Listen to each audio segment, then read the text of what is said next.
What's up, page turners? Welcome to Writers with Purpose. I'm your host, Melvise from Written Words Publishing.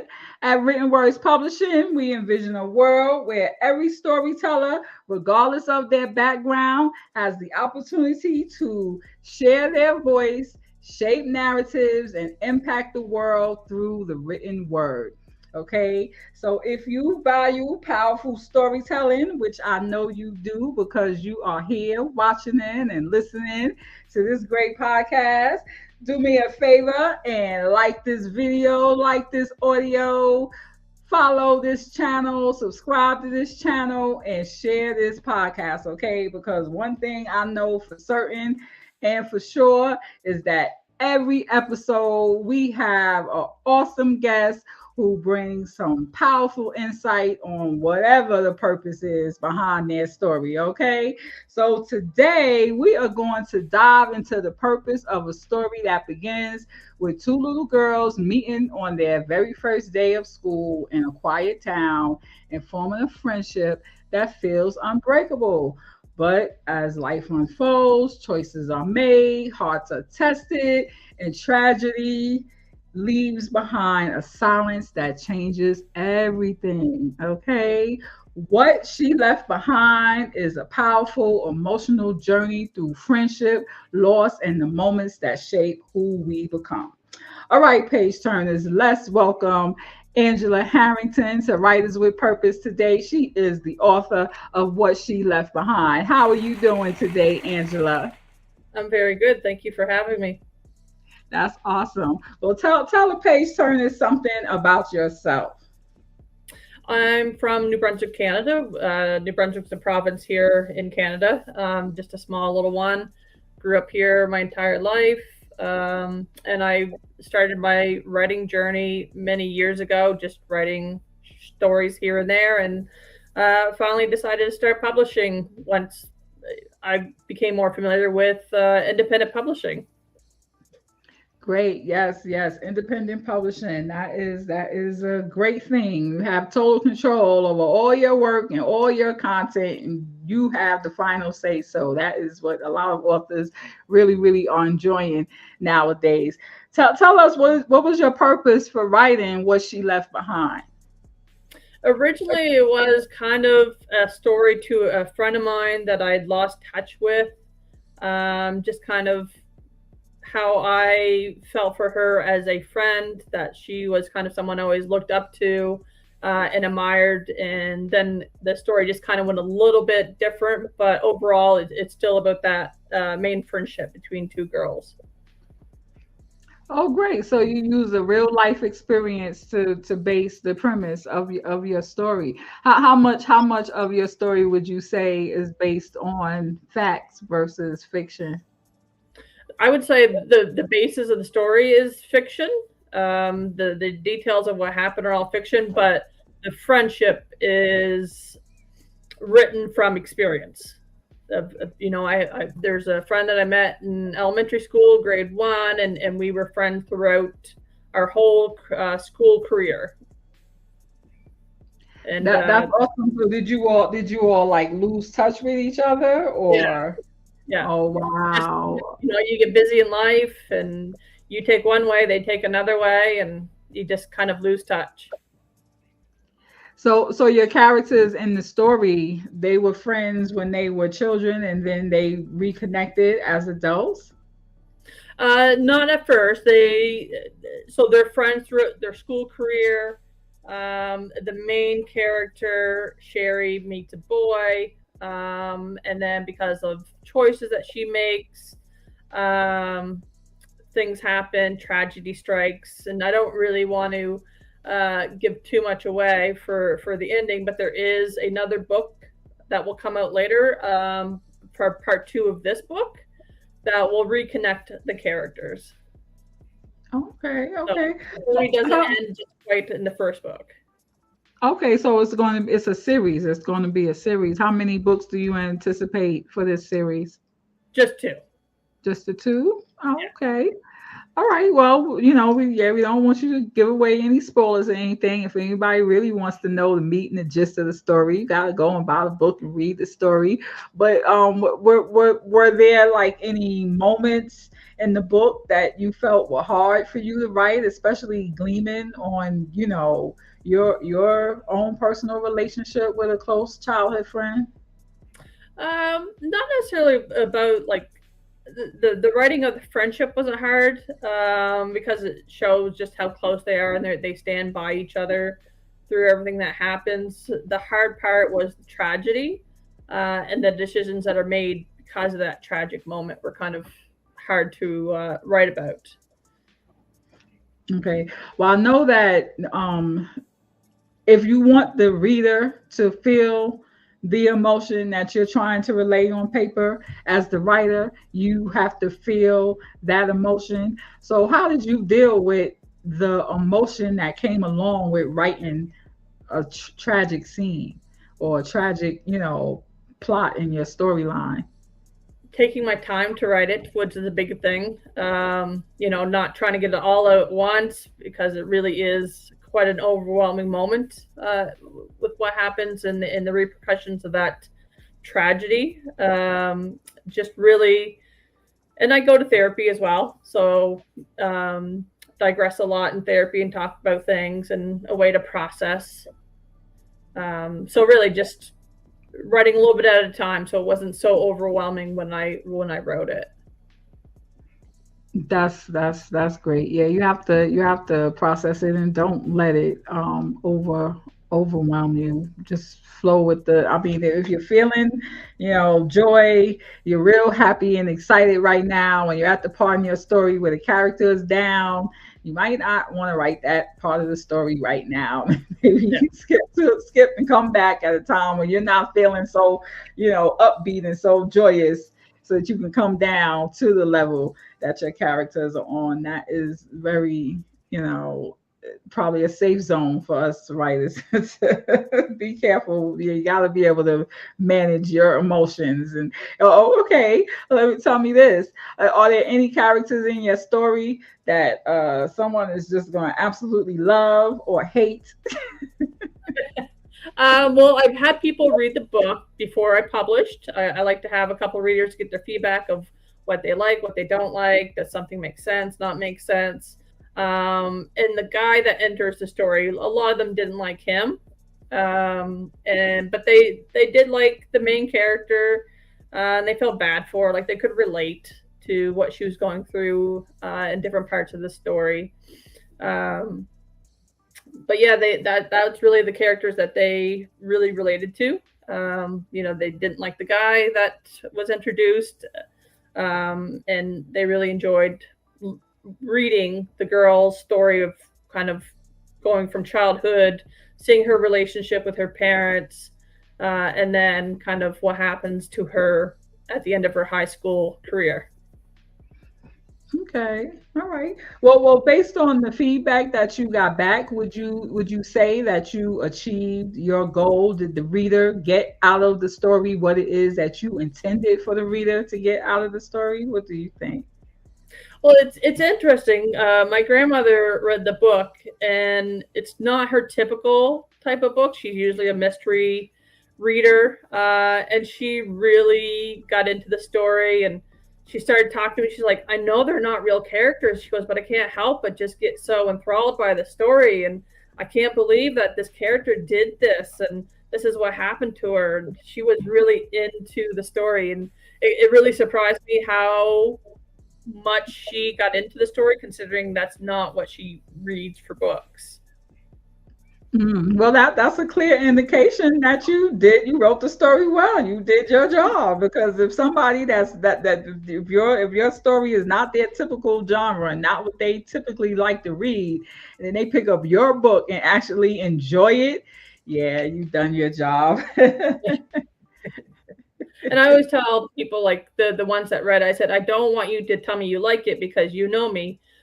Tell me what you like specifically about it or what you don't like. I don't want anyone to like praise me and try to boost my ego just because they know me. I told them I want honest feedback, even if it's not good feedback. so that way That's I can improve the story. That's awesome. That's awesome. I'm glad to hear that you're open to honest feedback. I am in communication with an extreme amount of authors across different platforms, personally or virtually. And it seems that there are a lot of authors that have a really hard time with absorbing feedback, whether it be negative or positive. So, what advice do you have for the authors out there who get a 1-star review and feel like they want to crash out? I think it's important. It depends on what the person's giving for feedback, but it's a reminder that we can only grow and get better with that criticism, or that, like, okay, this is what I didn't like about the story. So then I can think, okay, this is where I kind of went wrong. This is how I can improve for next time that I'm telling a story. Maybe I'm not putting enough details in for people to really relate to the story. I think it's really super important to take a step back. And I know you've put your heart and your soul and all your energy into writing a book, and knowing that not everybody is going to like your story, but it's a way to improve for the next time that you write. Yes, yes, you definitely have to take the feedback and filter it. Because first of all, you have to remember that you cannot please everybody. There's no way in the world that every single person that picks up your book is going to enjoy it. That's not real. That's not possible. Okay. So you have to be prepared. You have to be prepared that you have to know ahead of time there's somebody who's not going to like this. But you know what? That's not who you wrote it for. That's not your target audience. You know? Yes, And yes. I'm a teacher as well, so I hear feedback a lot from students, and I know not every student is going to like my style of teaching. But so yeah, I That's think as you good. get older, you can accept more criticism from people as well. Yeah. Do your students know that you're a published author? Some do, yeah, not all of them. It's not. I don't, because I like to keep the separation between my work and personal life. So it's not something I tell my students about. Plus the ethical lines of, like, if I tell you about it, do they feel like they have to go and buy it? So Mhm, I mhm. wouldn't want anyone to feel like that they have to actually go and buy a book because I wrote it. Right, right. That makes sense. That makes sense. Yeah, I know another author that's a high school teacher, and when the kids found out that he was an author, they thought he was lying. They didn't even believe it. Had to like go pull up his website and see type of deal. Tell us. Let's take a look at your book cover here, and you can tell us where we could go and purchase your book. So Yeah. you can purchase it right on Amazon. If you're anywhere in, but if you live in New Brunswick, there are bookstores that I have my book. The Right Cup in St. John, Second Chances in Harvey, Dog Eared Books in Ormocto, and Flourish and Fiction in Woodstock. Okay, that's awesome. So your book is on Amazon only online, but you actually have it in physical bookstores. Tell us about your process in actually getting physical bookstores to agree to shelve your book. The bookstores I have mine in, there's the one in St. John. It only carries local authors. So any author from the Maritimes, those are the only books that you will find. And the other bookstores are all secondhand bookstores, but they carry local authors as well. A lot of it is people telling me, "Oh, did you know this book sells local authors?" So then I'll contact them and ask if I could have my book there. They all do take a commission. Each store is different on how much of a commission they take. So you sign the papers knowing that they receive percentage and you get a percentage when the book is sold. And I order my physical copies from Amazon, and then put them into the bookstores. Okay, okay. So all of the bookstores were open to doing it like that because I know here in the US, typically if your book is on Amazon only, you have to really struggle really hard to try to get a bookstore to shelve your book. You have to have it available through the distributor that they can buy it wholesale. Is it not like that in Canada? I don't know about all of Canada, but here in New Brunswick, we're really supportive of local, and people really want to support you and help you, especially small businesses, local entrepreneurs, and small, even like local authors or people who sell goods and stuff. That's good. That's good. So, for all you authors out there who would like to see your book on the shelves, go ahead and take that bold step and research. Find out about the local bookstores in your area, the ones that will feature local authors. Go in the store as a customer, go in there, browse the store, see what they have, discover that they feature local authors, make a purchase, and then find out how it may be possible to get your book on the shelf with those other local authors. Yes, it's definitely doable. So do not be afraid to approach your local bookstores. It seems to me like local bookstores are trying to come back up now. So Mhm. now is probably a really good time to try with the local bookstores. So I'm glad to hear that you were able to do that. Yeah, Yes. I would recommend too for people to join small Facebook groups, writers groups, and just say, hey, where are you guys selling your books at? And get some advice from other writers as well. Yes, yes, because iron sharpens iron. So you definitely want to be around other like-minded people and get an idea of what they're doing so you can glean off of them. That is an excellent advice. I appreciate that. Thank you so much. Is there anything else that you would like to tell our authors before we end the show today? I would say a big thing is don't give up. Sometimes I'll be driving and pull to the side of the road and just write some notes into my phone. For sometimes I don't know what it's for. I don't know if it's an idea for a book. It's just a short story or whatever. And then I compile it on a Word document and just kind of go from there. But just keep going. Don't worry about the negative feedback and stuff. If it's really a passion, go with it. Yes, just do it. Just do it. Just do it. Just do it. That's the bottom line. Do not let fear take over. Do not let something that somebody else says or something that somebody else thinks affect what you do with what you know that you were called to do. That is excellent advice, Angela. Thank you. Thank you so much. And Yes. there's an audience out there for everyone. There's everyone, there's so many different genres out there. There are people that are drawn to all kinds of different genres. That's right. There's somebody out there who wants to hear the story that you have to tell. There are plenty of dramas out there, and then even like Angela said, her story, the premise of the story started from a real life event. Even if you want to tell your real life story, but you don't want everybody to know it's your life story, you can put your story out there as fiction. Change the names, change the locations, and spill all the details. Yeah. Awesome, awesome. Well, I believe that what she left behind is a good read. So I encourage all you page turners to go out there and check it out. Support these indie authors because you know what? There's a whole lot out there, but if you sift through the pile, you will find a gem. You will find a gem. There are some gems out there, and I believe that Angela's story is one of those gems. So you all go and check it out. And I want to thank you, Angela, for coming and being a guest on our show today.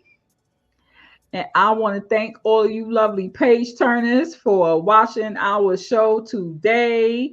You remember, if you are a writer, you are a page turner because you are writing those words so that the people have something to read on the pages that they turn. And if you are a reader, you are turning those pages that all these great authors put together for your entertainment, for your knowledge, for whatever the reason is, whatever their purpose was for writing the book. You reach out and you grab it and you turn those pages, and we are going to see you on the next episode of Writers with Purpose. You all enjoy the rest of your weekend, and we will catch you all later. Bye bye.